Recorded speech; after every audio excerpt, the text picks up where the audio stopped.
Welcome to the New Song Cafe at worshiptogether.com. Today we're here with Crowder listening to I Am. So sit back and enjoy this New Song Cafe. David, it's great to be with you. Thanks for coming by. Wonderful to be with you as well. Thanks for bringing the guys along. Absolutely. We got Kenny on banjo over here. We got Hank back on the keys. We're about to have a little hoedown, I guess. We'll see what happens. I don't know. We might come unglued before we're done. Man, we were just talking about this song, I Am, from the new album. And you were just talking about what a surprise it's been, just the people that have engaged with this song. I saw you guys a few nights ago and just saw the audience respond in worship to this song. Is that surprising to you at all when you wrote the song? Yeah, for sure. Especially on a it being on the Neon Steeple record, it's not even out yet. In Atlanta, Georgia, we were with this Good Friday service at the Verizon there, and so that makes sense because it's home turf and our church PCC and such. But we were just we had some global dates that we did with Passion, and we were in Manila. And that blew my mind. We were looking at set lists, as many people have to plan set lists, and you get it wrong about half the time, and I can't believe I did that. But me and Christian Stanfield had been talking through what we'd be doing that night and with Louie, and we're in the middle of the set list, and I kind of had a little string of a few songs strung together, and this one's coming up, and I'm looking going, wrong call, man, this is a bad idea, and we get to it, and the people knew the words better than I did. I think I was struggling, and they were owning it. And so I don't know how in the world a song like this gets to Manila before I do, but it was a pretty mind blowing moment for me. I mean, me and Christian were both looking at each other like, "Whoa, didn't see that one coming." Yeah. So really cool to see God using something that starts in a little garage studio in Nashville, Tennessee, and winds up in Manila, Philippines. Absolutely. Goodness. And you wrote this with Ed Cash. Yeah.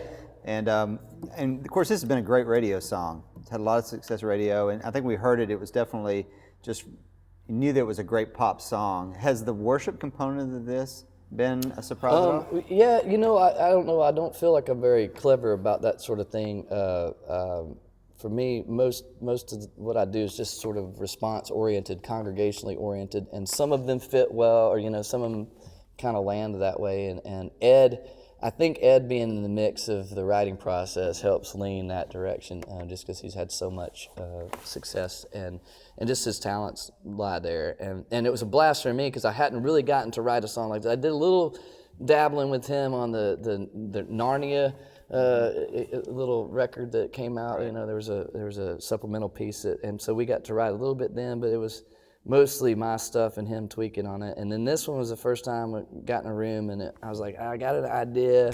What do you think? Is this bad or good? And mine was pretty simple. What we started with was just the sort of wordplay and the idea, the contextual idea being that in the most difficult moments we need these beliefs or propositions that we hang on to. One being that God holds on to us as much as we hold on to Him. And I thought it was beautiful that this moment that He reveals Himself to us humans and puts words to it. He says, "I am" is His name.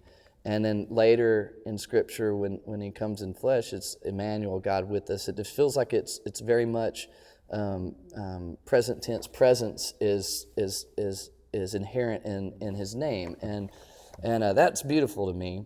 And the fact that in those difficult moments we can cling to that proposition, that belief, and what I've found over and over, and I know a lot of people that I live life with have found, is that in the darkest moments when you're clinging to that, you find that your grip is much less solid and has much less strength than His does. You find that you're being held as much as you're clinging.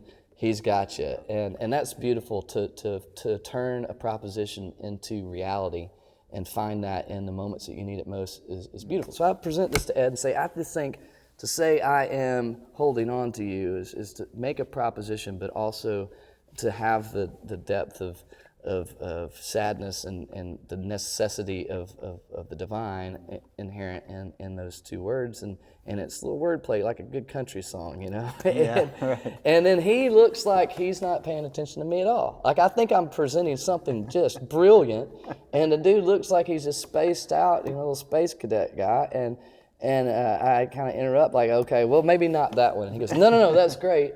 I was just thinking about these little kids we had over at the house this past week.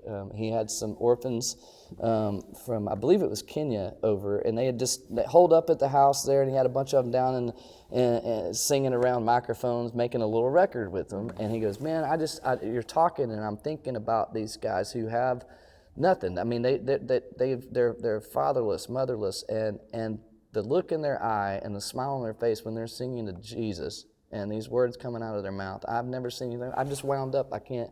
And suddenly, before we even meant to write, all of a sudden it's like, take me in like an orphan child, and just falling out. And so it was just, both of us, I think, were pretty much undone and in tears by the time we were done with the thing, and it felt like a gift. So I'm very glad to see it connect on a level, because I feel like it's such a foundational portion of our faith that we hold on to, and glad it's connecting in melody and lyric. That's cool. Absolutely. Well, you guys play it for us. We will give our best effort.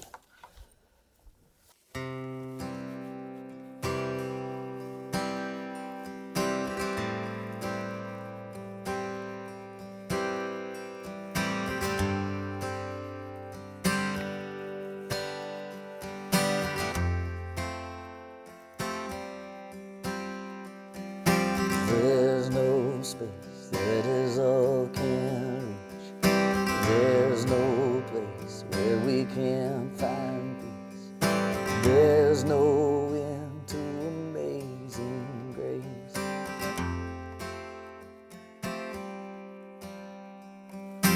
Take me with your arms spread wide. Take me like an orphan child. Never let go, never leave my side.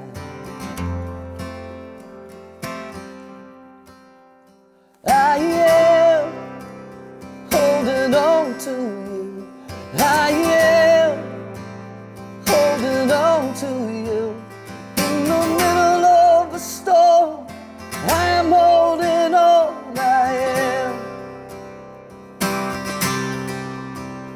I am holding on to you.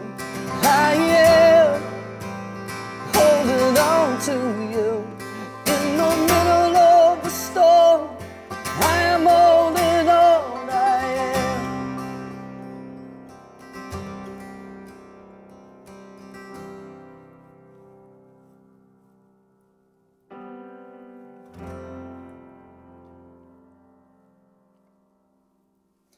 This is my resurrection song.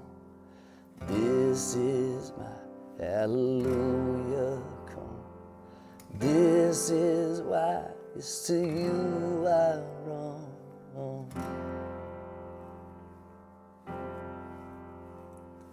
This is my resurrection song. This is my hallelujah come. This is why it's to you I run. There's no space where this love can reach. There's no place where we can find peace. There's no end to amazing grace.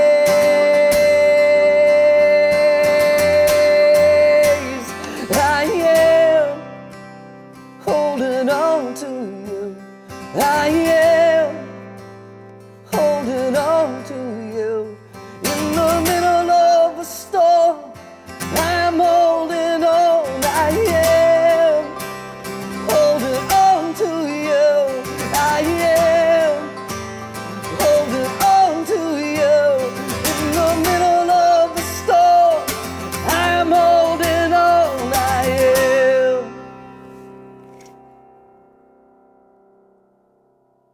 Great job, guys. Sounded great. Now you guys are in the key of C. David, we have to say you're capoed 1 because you're tuned down. Yeah. Half I have no idea why I do that. You'll be but I driving do people that. crazy out there Yes, trying to play this is real C, real live C. Yes. So walk us through the chords you're playing. Very simple. Absolutely. The verses are just C, then A minor, G, and F. Grabbing that top string. Yeah, with I'm your reaching thumb. around with the thumb.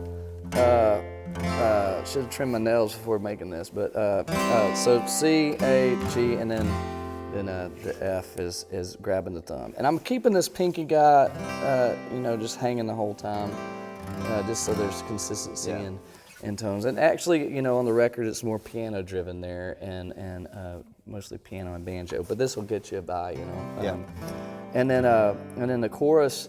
It follows the same idea, but then leaves the G out and just goes straight to the F again. And then bridge stuff, is a mystery. I'm pretty sure all of us play different things. I've played it with several different bands, and so whatever's listed on your website is the proper way. That's the definitive. Yeah, we're just we are professionals, but we don't know what we're doing.